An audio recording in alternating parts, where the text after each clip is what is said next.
Welcome to the two talks by Sumero dental. आज का episode एकदम प्रैक्टिकल है।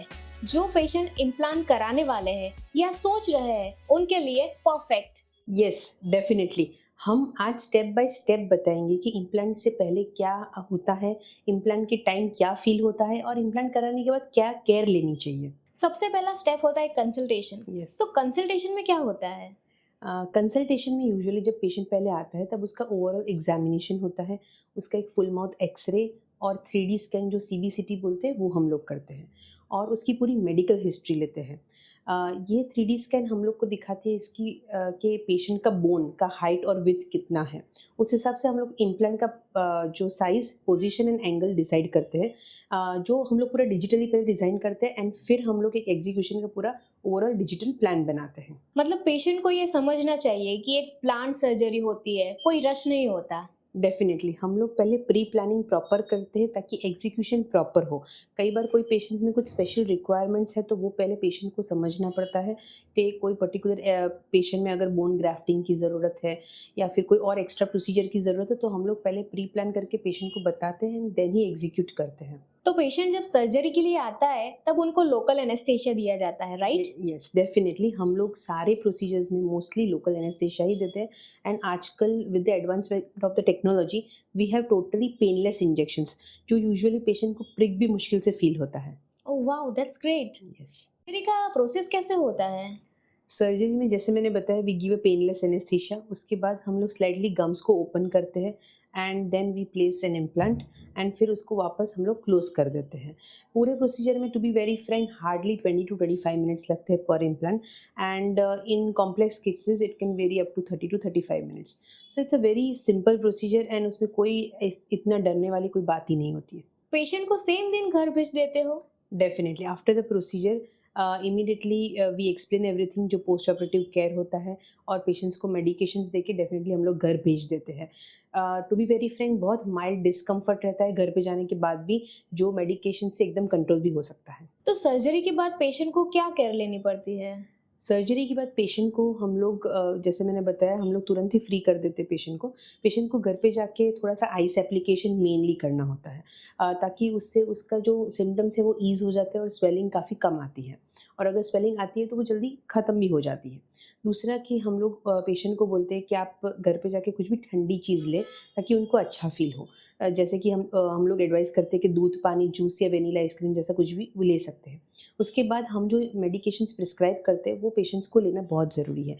मेडिकेशन स्किप नहीं करना है। अगर मेडिकेशन स्किप करते हैं तो डेफ़िनेटली उनको पेन के जो सिम्पटम्स है वो एग्रीवेट हो जाएँगे। दूसरा हम लोग बोलते हैं कि उनको 24 आवर्स तक गरम, तीखा और कड़क नहीं लेना है। उनको सॉफ्ट डाइट जैसे कि दलिया, खिचड़ी, उपमा, इडली ऐसा कुछ भी सॉफ्ट लेना है एंड 24 आवर्स तक उनको स्पिट नहीं करना है और गार्गल नहीं करना है। ये मेन इंपॉर्टेंट चीज़ है।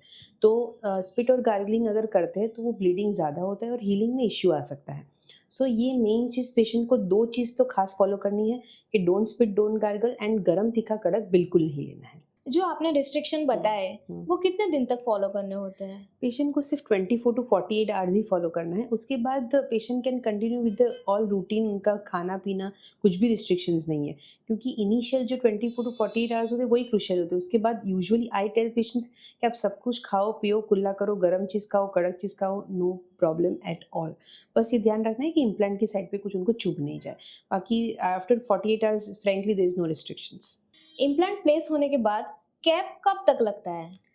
इम्प्लांट को बोन के साथ फ्यूज़ होने में 3 to 4 मंथ्स लगते हैं जिसको ऑस्टियो इंटीग्रेशन बोलते हैं।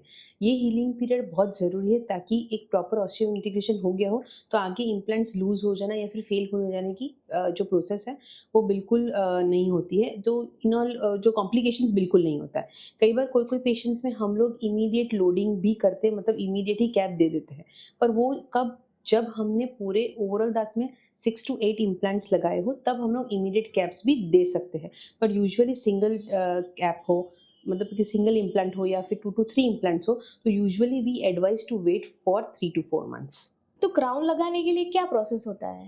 जब हीलिंग पीरियड ख़त्म हो जाता है तब हम लोग क्राउन लगाने से पहले एक जिंजाइवल फॉर्मर प्लेस करते हैं ताकि आपकी गम्स को हम लोग शेप कर सके। उसके बाद हम लोग मेजरमेंट लेते हैं, जो पहले के टाइम में हम लोग एक रबर जैसे मटेरियल से लेते थे या फिर अभी हम लोग स्कैनर से स्कैन करते हैं। स्कैन करने से परफेक्ट एक डिजिटल मेजरमेंट लेते हैं और उसके बाद 4 to 5 डेज़ के बाद जो इम्प्लांट के ऊपर का क्राउन है वो बन के आ जाता है एंड हम वो पेशेंट में प्लेस कर देते हैं। क्राउन लग जाने के बाद टूथ बिल्कुल नेचुरल लगता है। 100%। क्राउन लग जाने के बाद आप प्रॉपर च्यू कर सकते हो, स्माइल कर सकते हो। 100% ऐसा कुछ लगता नहीं है कि हमने कुछ लगाया है, सामने वाले को भी नहीं और आपको भी मुंह में एकदम नेचुरल फील होगा। पोस्ट क्राउन केयर में क्या इंपॉर्टेंट होता है? पोस्ट क्राउन में जैसे आप रूटीन ब्रश करते हो वैसे ही 2 टाइम ब्रशिंग, फ्लॉसिंग बहुत इंपॉर्टेंट है एंड रेगुलर 6 मंथ फॉलोअप तो बहुत ज़रूरी है। जब पेशेंट 6 मंथ्स फॉलोअप में आता है तब हम लोग प्रॉपर क्लीनिंग कर देते हैं एंड कुछ भी प्रॉब्लम है तो हम लोग डिटेक्ट कर सकते हैं। हम लोग एक्सरेज लेके उसका जो हेल्थ है इम्प्लांट का, वो हम लोग बोन हेल्थ और इम्प्लांट का कंडीशन हम लोग चेक कर लेते हैं। So after care is very important. अगर ये फॉलो ना हो तभी इम्प्लांट फेल होता है। यानी इम्प्लांट लगाने के बाद भी एक डेंटल रूटीन फॉलो करना ज़रूरी है।